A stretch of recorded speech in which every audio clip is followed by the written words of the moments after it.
All right, we will go ahead and get started. It is a little after 5:32 on March 24th, 2025, and we are here at the district office to start our regular scheduled board meeting. So at this time, I'll call the meeting to order, and we will stand for the Pledge of Allegiance.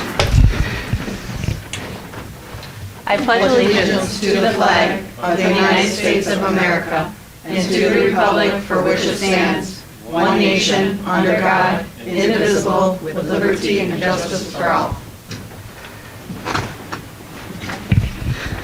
All right, we're going to start off with the approval of our meeting minutes. So I'll make a motion to approve the minutes of the regular meeting of March 10th, 2025. So moved. Moved by Sue. Second by Nadia. Any discussion? All in favor? Aye. Any opposed? Minutes are approved. Superintendent Anselm, any additions or deletions to the agenda? Yes, we have one addition under finance. It's an action item. It's resolution to establish and fund a capital reserve fund. Great. I will make a motion to accept the additional business. Moved by Paula. Second. Second by Kelly. All in favor? Aye. Any opposed? So accepted. All right, and then just starting out for today, we're going to start with some board recognition. So just want to congratulate Miley Wayant for being the Division I state champion for bowling. She had the highest average of all the girls in Division I with a 229 average. The composite team she was on finished 4th overall. However, her individual scores placed her as the best bowler in Division I. Congratulations, Miley. All right, Miss Sandy, any public comment? All right, we are cruising right along, and back to you, Superintendent Anselm. All right. Well, my oral information tonight is brief. As you can see, I do not have a PowerPoint. So there are two items that I'd like to remind the public, especially parents. State testing, because March is marching on, and we're near the end. State testing will begin on April 14th, starting with the ELA for grades 3 to 8. And so we have dates online. We have been encouraging students to participate. If you have seen the students' videos, they are excited about it. And those who did not participate in previous state testing, they said they wished they did, because it would have helped them take the Regents or have a better time taking the Regents, because they would have had those practices. So parents, we are encouraging you, please have your students participate in the state's testing. It is important, not only for them in terms of being able to be clear about which areas that are of strength, but also the areas we need to continue to support them in.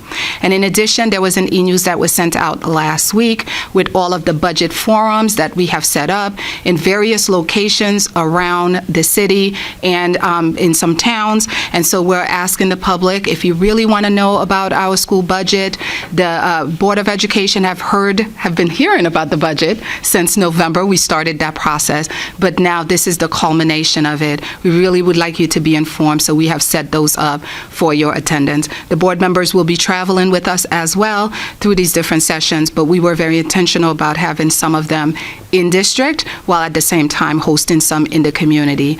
And so please, please, please pay attention to these dates. They are online as well if you forget about them, and we'll keep pushing them out as the days approach. And so this is the end of my report, unless you have any questions.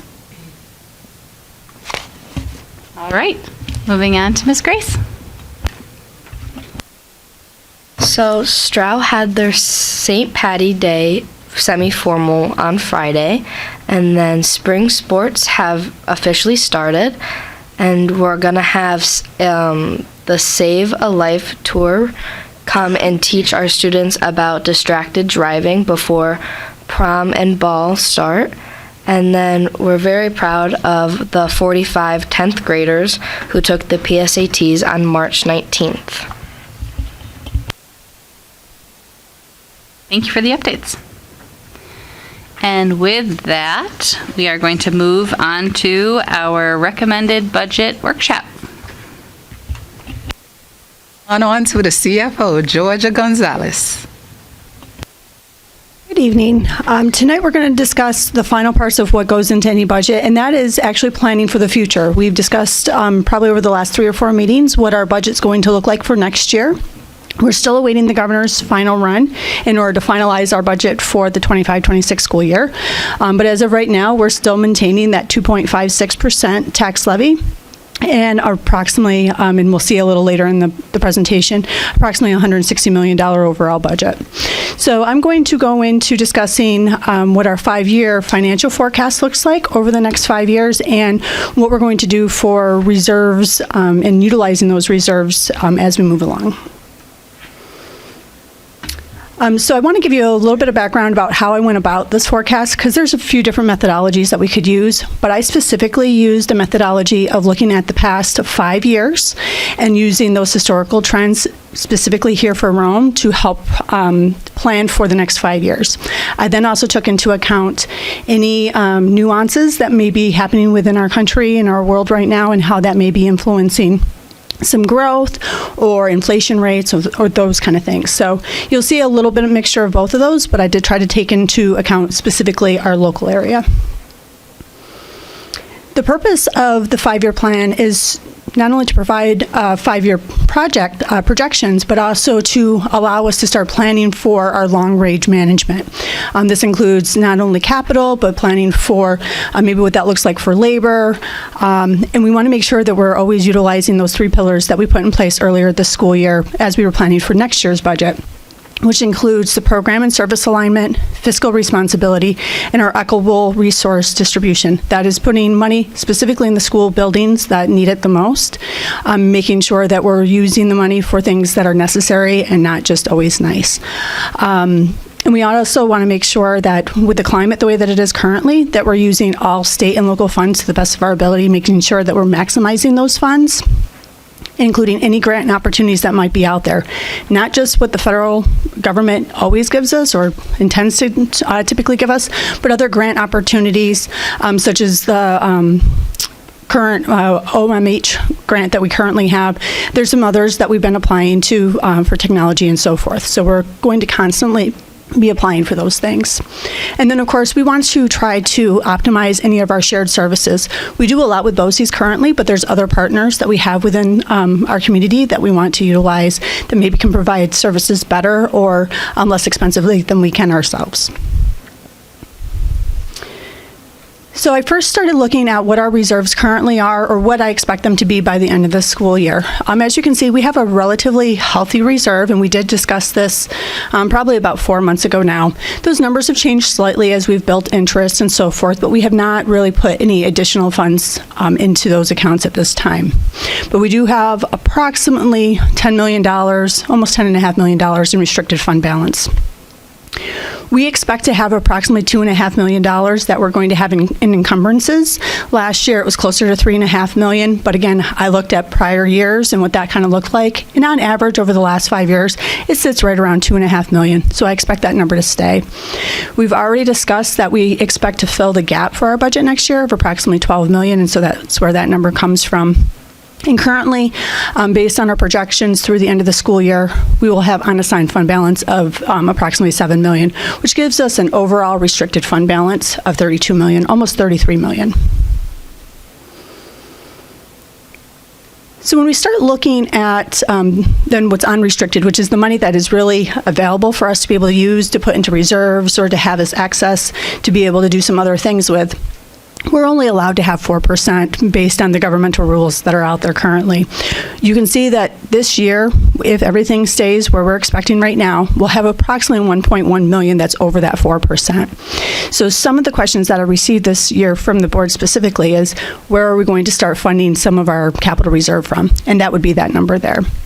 So if everything goes according to plan, in June, I would be proposing that we look at approximately 1.1 million going into that capital reserve. Just to let you know what we're doing with our current reserves, we have a 2022 capital reserve that's still sitting out there, and that is to finish the project that we currently have going on with the fields and some things going on here in the spring, over the summer, with some of our vestibules and safety. So $650,000 that's sitting in those reserves is going to go to help pay for the debt on that.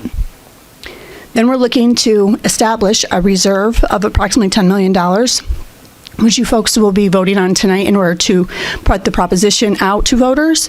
They will vote on it in May, and assuming that that vote passes, then we'll go ahead and establish that reserve. In addition to that, we have as I mentioned before, approximately $12 million that we're going to use as unrestricted fund balance to fill the gap. This is something that we'll see probably every year. It is not any problem or fault of our own.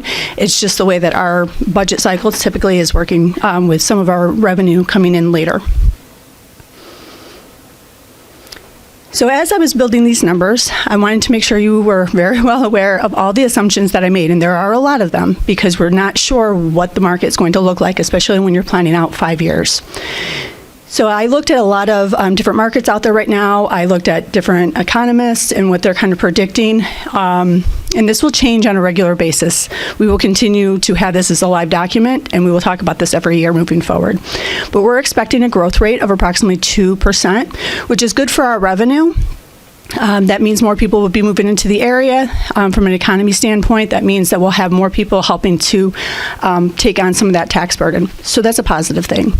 We also expect that with that growth rate, you'll probably see approximately 2% inflation.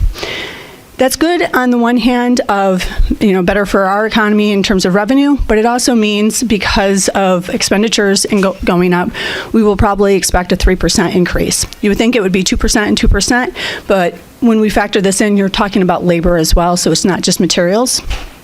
And then you have unemployment that's expecting to be right around 3.5%. Again, that number may change, but that's what we're expecting currently. Federal funding is kind of a wild card, but based on everything that I'm seeing, everyone is thinking that it's either going to stay flat or possibly decrease slightly. So I left that at 0%. Anything over 0% means that we're in a positive situation at that point. The only federal funding that is expected to actually go up is UPK, and that is because a lot of the initiatives, not only in New York State, but across the country, are expecting to be bringing UPK into the elementary schools because they know that that's where the foundation is in order to get students where we need to be.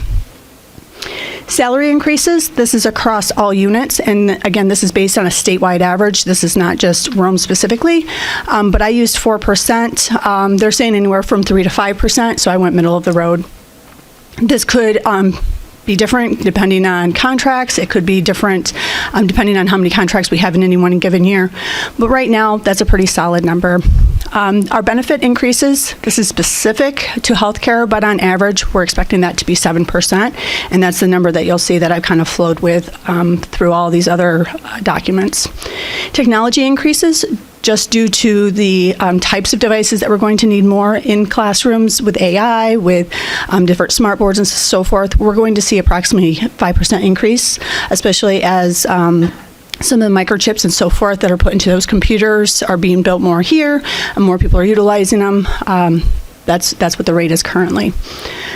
Building maintenance, this goes hand in hand a little bit with the expenditure increase on inflation. You're going to see some of our chemicals and some of our other products that help to maintain our buildings go up slightly. In our district specifically, we have started an outlay project plan that we will be putting into every year, so that will also be part of that 5% that you're going to see. In the country right now, there has been a huge increase in mental health, so that goes hand in hand with special education. So by and large, we're seeing approximately a 5% increase in all school districts moving forward. Unfunded mandates, we currently have some of those in place, but the state, due to things like the cell phone ban and so forth, more school districts are going to have those things. So we did account for that in this budget planning process of approximately 1%. Are there any questions on the assumptions? Yes. Okay. So just one on the technology. So one of the examples you gave was like increasing technology uses of AI, but from a district perspective, we are going to have an actual plan before we see any increase in cost, correct? Yes. So before we're investing in any equipment, new Absolutely. technology. And this is just an assumption based on, we're talking 5 years. So it's not just tomorrow, it's over a 5-year plan. So when we start looking at that, there's the opportunities for individuals to have more than one device, depending on the programs and the STEM pieces. It takes into account all technology, not just what we use on a day-to-day basis as administration, but more specifically for our students. So you're going to see more and more of that happening as we're taking on the Project Lead the Way, programs, as we take on more of the altitude of larger devices that are being used. We have 3D printers that are out there right now. It takes into account all of those things. Again, it's just an estimate because we're doing a basic assumption. Okay, I'm going to backtrack us because I had some other questions. Sure. And I was going to wait for a pause. So our assumptions that we've used are based on the last 5 years, but what is the risk of using 5 years worth of data knowing that COVID had such a detrimental impact? So in years where I think that mattered the most, I actually pull that piece out of it. So when we're looking at revenue, for instance, the revenue stayed the same. But when we were looking at expenditure pieces, I looked specifically at 23 and 24, 23, 24, and then 24, 25, and used those 2 years to help project for the next 5. And then what I actually did is skipped the COVID years and went back those other 3. So I used 5 years in total, and that may be misleading a little bit, but that's why this is a working and living document. So we'll use our true numbers from the 24-25 year when we're looking at these numbers next year, but we needed to have something in place so that we could start making good decisions about reserves and how we want to utilize funding moving forward. Okay. And then one of the slides had talked about kind of grants. Mm-hmm. So just genuinely curious for the district, what is our current grant process as far as like who is directly responsible for kind of identifying and pursuing them? Sure.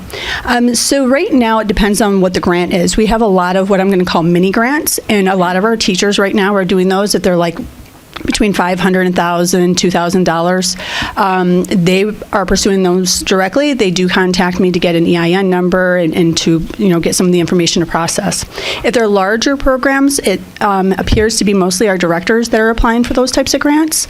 If they are federal grants that we are, I'm going to say, entitled to per se, like our Title I grants, actually any of our title grants, UPK grants, those are things that are being given to directors based on a process through the unions. Do we have like individual like responsibilities built into like individual goals on a yearly basis? Like if, and Jen, I'll pick on you because you're right there, right? Like if there are certain grants under the curriculum umbrella that we know we should be pursuing, do we bake those into people's kind of performance evaluation to make sure we're staying on top of that? Jen, you want to answer that? I don't think we do. Currently, we don't have, that's not built in.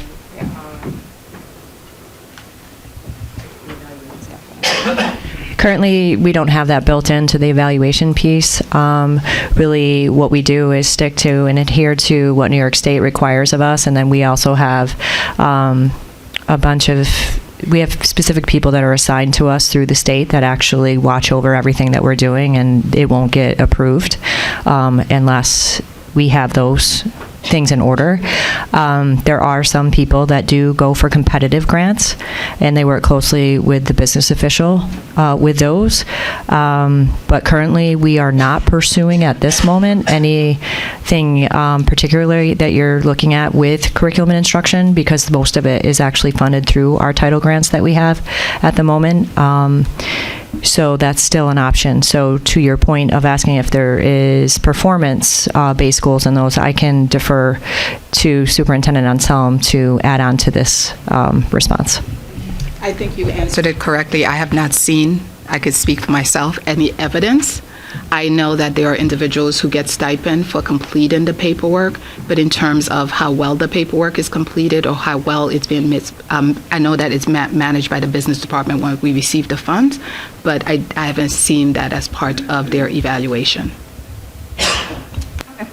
My brain is just going that like because of everything going on, right? Like grants are going to become increasingly more important to reach out and capture, so it would be good to have some sort of goal around attainment. I think I'm good. Especially grants in the when you're talking about technology, that might also be the place where grants could very well come into play. There's more and more of them out there, I believe, all the time. But my only question would be under the benefit increase, so that would include the TRS and the, okay. It does, yep. And so that's why it's 7%, because we're expecting those increases to be somewhere between 10 to 15%, but then you average that out with some of the other things such as dental and even our health insurance next year right now is projected to be 4%. So, those things averaged together over a 5-year period is, Right. what we're trying to look at. So, Okay. Are there any other questions? Okay. So I started off by looking at the tax levy specifically. In black, that is what has been approved. That is what we actually went out at. So in 2023, 2024, the tax levy was 2.84%. In 24-25, which was this current year, it was 0.75%. I have currently in red because it has not been voter approved yet. Or I'm sorry, it has not been approved by the board yet. We're expecting to go out at the 2.56%. And then the numbers that you're seeing moving forward, those are a rough projection based on what I believe our maximum, our cap would be. And as you can see, I try to make sure as we're projecting some things that it's relatively stable. The last thing we want to do is have these really big dives and then huge increases. So based on this leads to what we're expecting for total revenue. So for 23-24, our revenue, and this is actually received, not budgeted. We just have a question. Sure. One of the numbers from last year is not correct. It says 0.75. Is that correct? Or is it 2.75? I think it should be 2.75. For the 2024-25? That's not what it is on the comptroller's website. We approved the full tax cap. Okay. So I will correct that, but that's not what it has on the website. But I will correct that based on what you have. So with that being said, If that's what the comptroller is listed, what are the implications that we think we approve something higher than what's being reported out? well, the dollar amounts match. So that's what's interesting is the dollar amounts match. So the total tax levy is what really matters to the comptroller. So I'm not sure, maybe they typed it in correctly to the website. Okay, I think 2.75, right? I know we went out at the full. Okay. So when we get to the levy piece, are the dollar amounts that you'll see, I don't remember if I have it in the spreadsheet or not, but that's the implication, is that as long as that dollar amount is the same, which it matched, we should be okay. Okay. So these are actual revenues. These are not revenues that were budgeted for. So our actual revenue in 23-24 was $145 million. Our actual revenue for this year currently is projected to be $143 million. And then moving forward, this is based off of what we put into the budget. So our budgeted number is $160 million. It's difficult for me to know whether or not we're going to receive that full amount. We probably will not. On average, it appears to be that we're actually receiving about $9 million less than what our actual revenue is, and we're receiving that in subsequent years.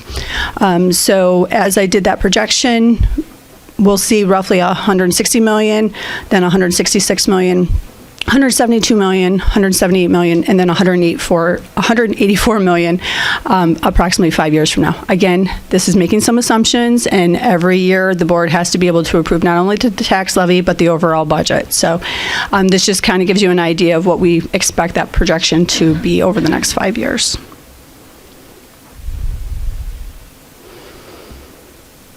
And then this also goes for the expenditure side. So this is actual expenditures, not what we budgeted for.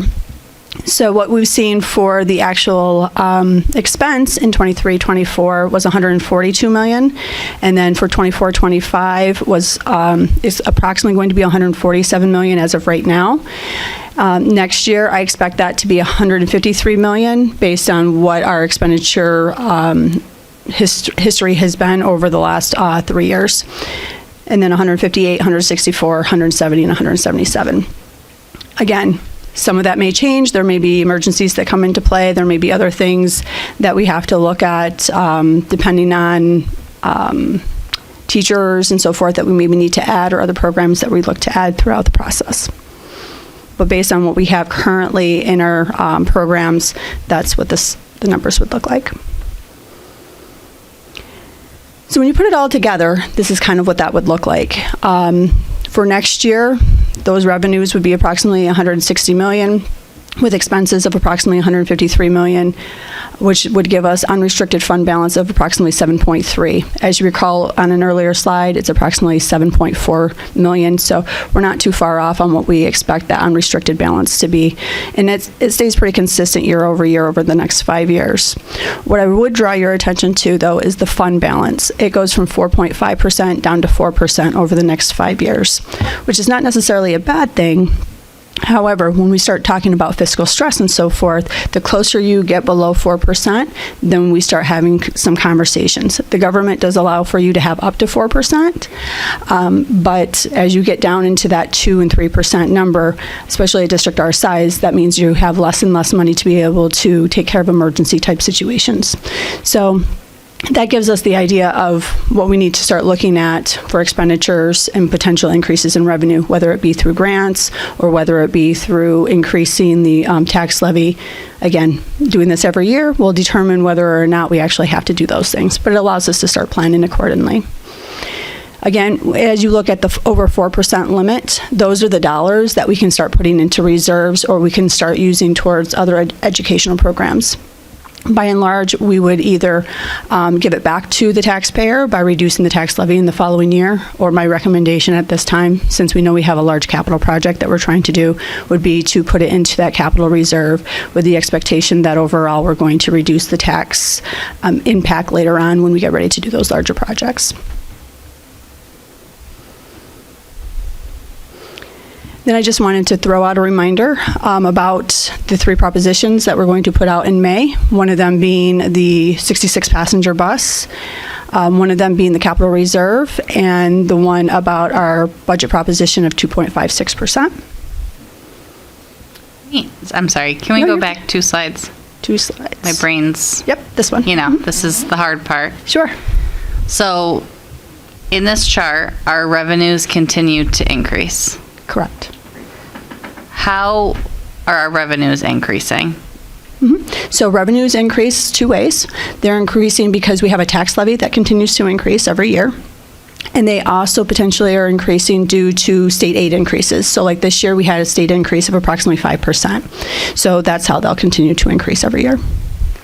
So if I am, small brain here. If I am looking at this, moving forward through this year, we should not, unless something drastically changes, really set ourselves to ever be in a budget deficit. Correct. At this point, yep. And that's why we start planning for this now. So that way, as we're seeing, you're really looking at the fund balance column. As you're seeing that number decrease lower and lower, that's where you're starting to look. And when you see those numbers getting closer and closer together, meaning that you have less and less fund balance, when you get down to that 3% number, that's when we want to start looking at, okay, there's a potential issue. So if we're looking at 5 years from now and that number, instead of being 4.02%, was closer to 3%, we might want to change the trajectory over those 5 years. We might want to look at, okay, maybe we want to start looking at attrition and how we can possibly not fill certain spots if we don't need them. Possibly looking at putting together some of the reserves to help offset some costs, like a repair reserve, possibly using more of our EBLAR reserves and so forth to help offset those costs. Or again, then you can also look at potentially increasing the tax levy, which right now I'm only going off of an assumption about what the maximum or the tax cap would be, but my numbers could be slightly off based on a variety of things. So by and large, the point is, whenever we have our tax cap, we will want to go out at the tax cap max, or otherwise we could be setting ourselves up for 5 years from now being in a poorer position. And to get to this spot, just refresh my memory, we are dipping into 12 million to offset this year or next year's balance. But then moving forward, it looks like we have a plan to not. So here's what happens with that unrestricted fund, or with the restricted fund balance. There's financing that's left over every year, and we're going to use that towards next year. So you're not dipping into anything per se, you're using some of that excess fund balance, which is part of that 4% that we're talking about. But by using that ahead of time, instead of it only being 900 and some thousand, it really is 8 million. But we're whatever that number is, we're actually utilizing that in next year's budget. So it doesn't count against us. So we're not digging into reserves, we're not looking at anything like that. We're just looking at, here's the financing that we still have not expended this year, and we're going to help to offset it next year. And it looks like, as I've looked past, the last at least 4 years, we've done that every year. Last year was approximately 14 million. My goal is to reduce that number each year, just so that we're not consistently in that process. But there will be, for at least the next 5 years, a piece of that budget that is being filled by that excess fund. My only concern is there has been peaks and valleys in this district for a long time, especially if you even just look at the last 10 years. So my concern, and again, I know this is a work in process that is just, and you put a lot of work into it, but my question would be, how often is it that we're going to reevaluate what you have? So this is what you're presenting to us now. When would you go back? Because personally, state aid is, it's a crapshoot. I mean, you don't know what it's going to be from year to year. So we would be looking at it approximately quarterly. I'll be looking at it monthly, but by and large, the Finance Committee meetings will include this information on a quarterly basis. If there are things that are happening in our world that propose a potential large variant all at once, then we will definitely meet more often on that at the Finance Committee. And if it's a big enough issue, then we'll definitely bring it to the Board of Education. But by and large, that is what I consider to be a main function of the Finance Committee, and that's where I would bring it to first. But I'll be reviewing this on a monthly basis. I currently look at our revenue and our expenditures to make sure that our cash flow is working and that everything looks good on that end. So I'm watching this even now, even before presenting this to you, on a regular basis to make sure we're financially stable and sustainable. And my only other thing would be under the fund balance, the 4%. Isn't that what the state is looking at increasing right now that they're talking about? They are. Okay. They are. But I'll be honest, they've been looking at that for at least 10 years. So, I would love to say that they're going to do that sometime in the near future, but right now the number is 4%, and so that's what we're basing the next 5 years off of. Again, if they do change it, then that's where we will start looking at potential changes in our future projections. Okay. Anything else?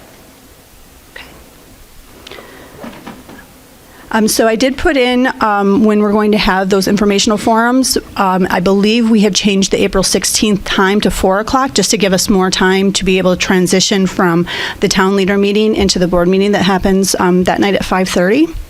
But other than that, all the other times and dates and locations are all accurate. Are there any other questions about either the budget that we have spoken about for the last probably 4 months, or about the forecast, or about reserve utilization? Very good. Thank you so much. Georgia. All right.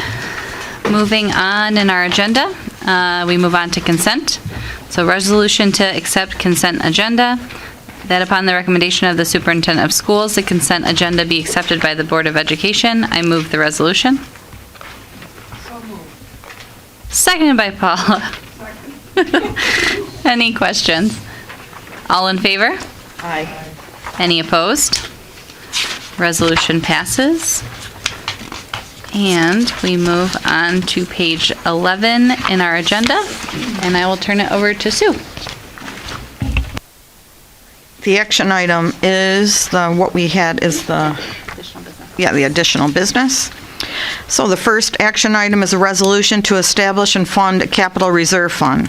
Whereas the Board of Education of the Rome City School District, the district wishes to establish and fund a capital reserve fund pursuant to Section 3651 of the New York Education Law, and be it resolved by this Board of Education as follows. Section 1, the proposition hereinafter set forth is hereby authorized to be submitted for the approval of the qualified voters at the annual school district election to be held in said district on May 20th, 2025.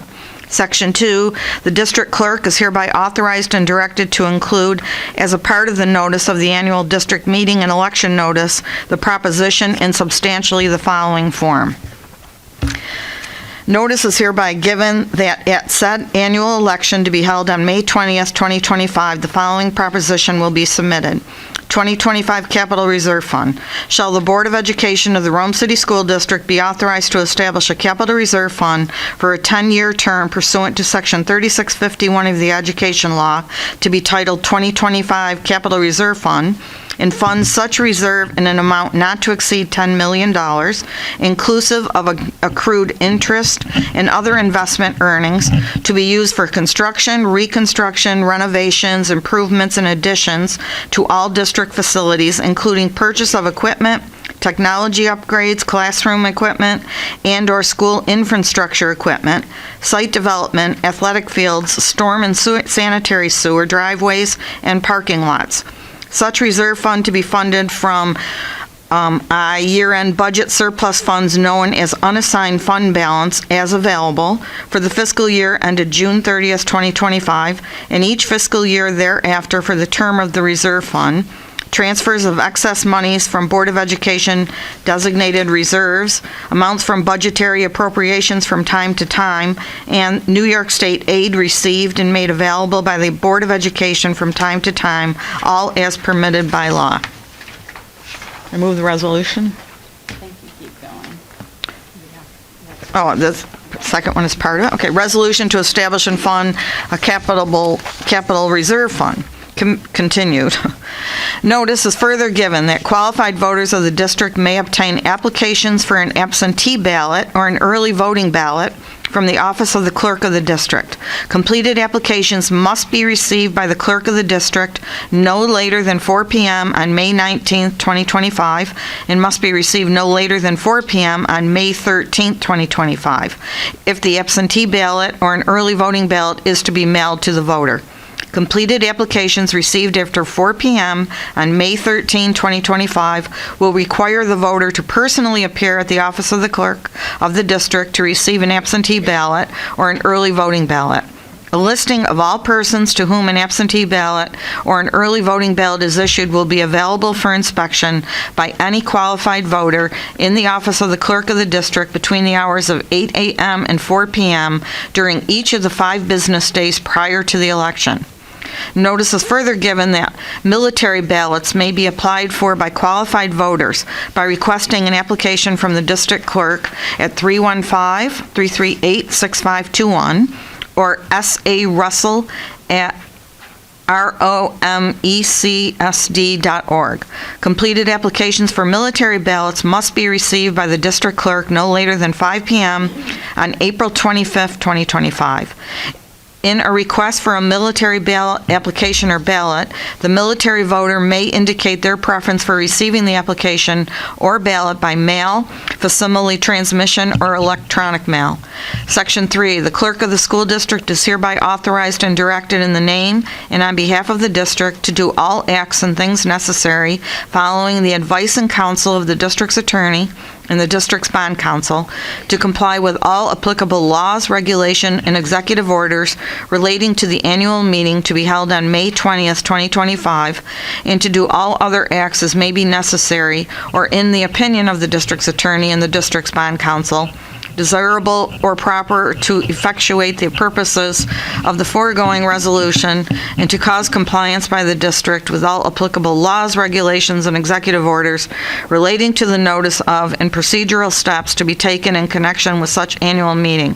Section 4, this resolution shall take effect immediately. I move the resolution. Seconded by Jen. Any discussion? All in favor? Aye. Any opposed? Resolution passes unanimously.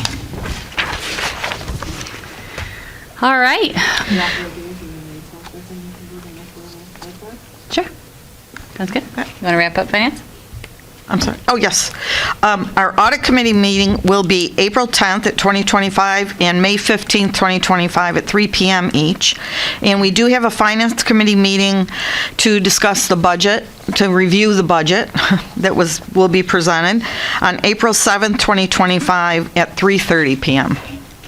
And that concludes finance. All right, Kelly, take it away. Action item number 1, resolution to approve administration leave. Resolved that upon the recommendation of the superintendent of schools that a probationary instructional employee be placed on a paid administrative leave until further notice, retroactive to March 12, 2025, the superintendent is authorized to return the employee to active duty at her discretion. I move the resolution. Second. Second by Sue. Any discussion? All in favor? Aye. Any opposed? Resolution passes. Action item number 2, resolution to approve administrative leave.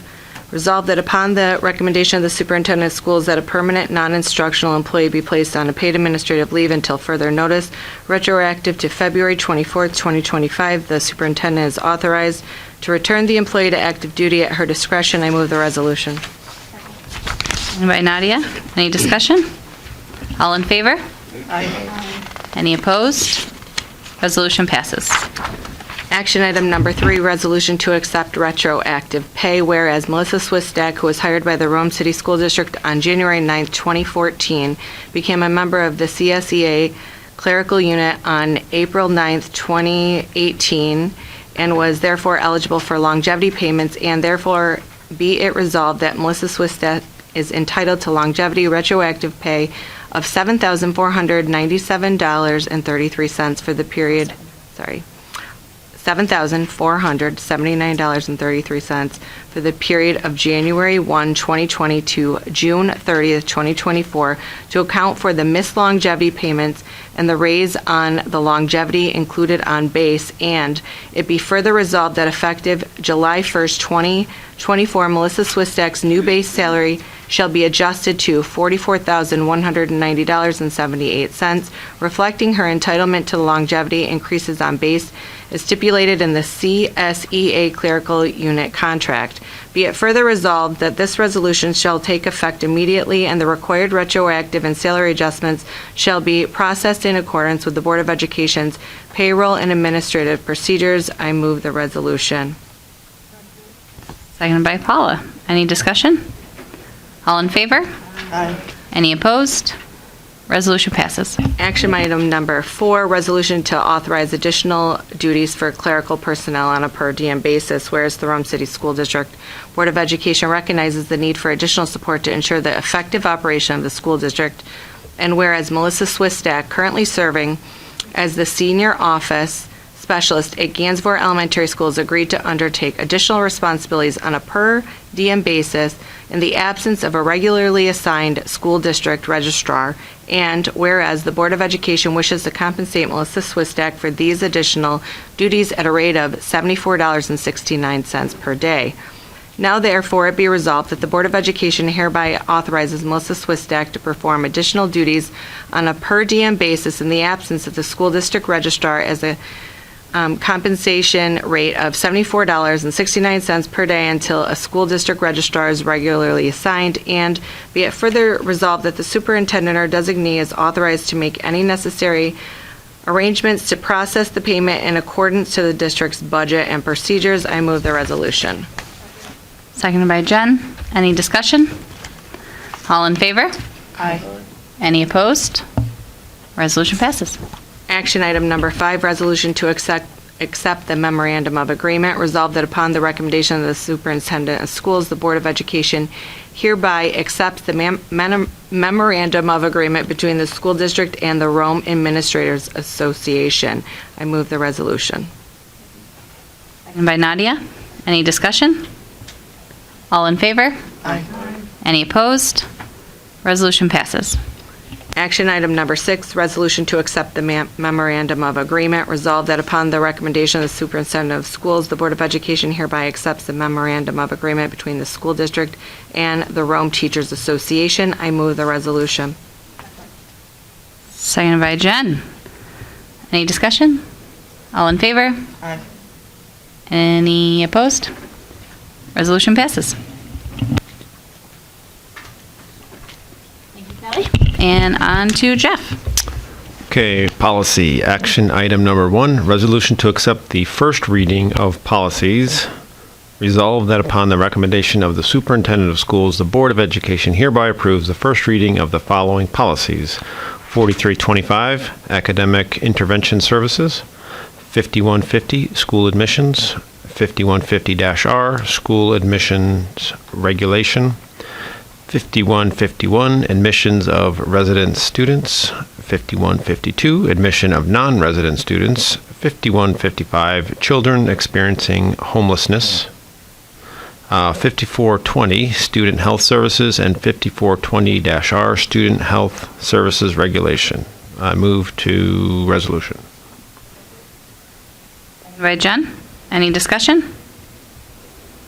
All in favor? Aye. Any opposed? Resolution passes. Next policy committee meeting will be April 2nd at 4:15 here in the building here. All right, miscellaneous business, action item number 1, resolution to award contracts for the capital construction project. Whereas the Board of Education of the Rome City School District, the Board of Education, solicited bids from the prime contractors for construction services in conjunction with its 2022 capital improvement project Phase 2, the project. And whereas the bids were received and publicly opened on March 4th, 2025. And whereas the project architect and project construction manager reviewed the bids and the bidders' qualifications for the project, discussed the project with the lowest responsible bidders, and by letter dated March 20th, 2025, recommend award of contracts as set forth herein. And whereas the Board of Education accepts the recommendation of the project architect and construction manager and determines that it is in the best interest of the school district to accept the bids and award contracts as set forth herein. Now therefore the Board of Education hereby resolves to award the following contracts for the project. 1. Prime contract number 1, general trades work contract to J. Priori Construction Company Incorporated. Base bid 1.840 million. Alternative A-0 55,000. Alternate D01, 24,000. Alternate D02, 146,000. Alternate Z01, $0. Contract amount, $2,065,000. Oh boy. 2, prime contract number 2, roofing work contract to Diamond Roofing Company Incorporated. As described on page 14, a total contract amount of $1,111,000. No. $1,111,510. Thank you, everyone. Action item number 3, prime contract number 3, mechanical work contract to H.J. Brandelas Corporation. As described on page 14, a total contract amount of $1,312,000. 4, prime contract number 4, electric work contract to Knapp Electric Incorporated, as described on page 15, for a total contract amount of $400,000.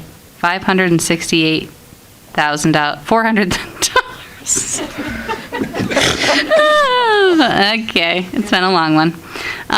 Number 5, prime contract number 5, plumbing work contract to H.J. Brandelas Corporation, as described on page 15, for a total contract amount of $104,000. Nice and easy. 6, the board hereby authorizes its president or the superintendent of schools to execute contracts and related documents in compliance with this resolution with such provisions other than a material increase in the scope of work or approved amount as may be approved by the superintendent of schools, which approval shall be conclusively shown by the execution thereof and take all action necessary or convenient to proceed under the contracts in connection with the project and to comply with all applicable laws, regulations, and executive orders relating to the contracts or the project, and to do all other acts as may be necessary or proper to effectuate the purposes of the foregoing resolution. 7, upon approval of the Board of Education, this resolution shall take effect immediately. And with all of that, I move the resolution. Second. Seconded by Sue. All in favor? Aye. Any opposed? Resolution passes unanimously. All right, well, now that those are the longest resolutions we've had all year, we will move to our discussion items. And first up is the budget forum scheduling. So just a reminder, if you have not, I'll let you take that one. Go ahead. Okay. If you have not already signed up for one of the budget forums, I did not get a chance to take a look at the sheet, but please be aware of the time change on April 16th at 4 p.m. if you are scheduled for that. All of us are, yeah, because we'll be here for the board meeting. Because we're going to be with leaders of the community. This Yes. is their specialty. Yes. Do you want to talk about that Sure. for the public? Absolutely. On April 16, I think it's for the first time, what we are going to do is invite all town leaders, city leaders, including their council members, if they would like to bring them, to a nice little reception that is being sponsored by the Board of Education, and then have an opportunity to present our budget overall to them, so that if in case in their towns or the city that there are constituents asking a little bit about the budget, at least they would have had that preview as well. So this is something that we think is very important for the community leaders to hear about, and in addition, moving forward, that will be something that we believe that we'll need to continue as a board as well. So we'll have light refreshment, light fanfare, and an opportunity to connect with the community leaders as well. Thank you for that flavor. For the save the dates, so as a reminder, on Friday, we have our visit to Strow at 9:30 a.m. to get a progress update and get a chance to take a peek at what's going on in that building. And I usually travel with you, Yes. but our wonderful Jennifer DePerno will be traveling with you on that day as well. So Wonderful. she knows the school improvement plan like the back of her hand as well, and I know Tracy will show you a good time. Always. Gracious host. You want to take the BOCES ones? Yes, there is a BOCE CTE open house on April 3rd from 5:30 to 7:30. It's an opportunity if any of our students and their parents are interested in seeing what BOCES has to offer. It's a great time to come and see students in action and speak with some of the instructors and speak with the students one-on-one. And then we have the BOCES annual meeting and dinner. I think that registration is in and done. I'm very much looking forward to another year of an amazing meal and those fantastic desserts and seeing some additional district board members. So very excited to see who's coming to that. And then, Nerlon, do you want to talk about Community Design Day? Oh, absolutely. I'm always excited to talk about our strategic planning process. You all know we've been talking about this, how our strategic planning process has kicked off well. We've had focus groups, we've had students work on the mission, vision, and value statement that I can't wait for you all to see. And in addition, the steering committee, you know, Jen, has been going really well to the point where folks are like saying this is one of the best committees that they've been a part of and they can't wait to come to it. And they've asked for more. So we added sessions to the steering committee. However, we have a culmination day coming up so that we can walk the entire community, whoever wants to participate, through the process where we are thus far, and it gives people one last chance to have a voice and to be able to help make some additional refinements if needed. So that Community Design Day, I mean, I've participated in one. When I tell you, it just brings the whole community together. So everyone is invited.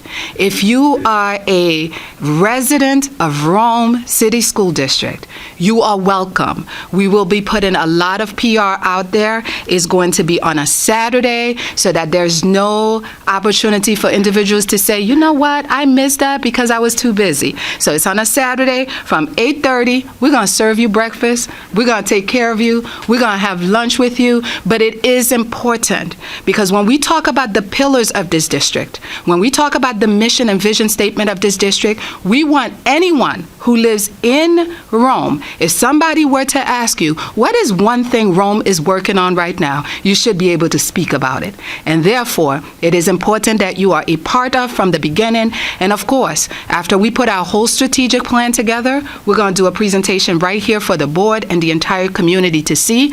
And at the same time, I won't ruin the surprise, we're going to do lots of stuff behind the scenes to brand it so that even students can speak to what is our 4 pillars and what is the 4 years from now, where do we want to see Rome?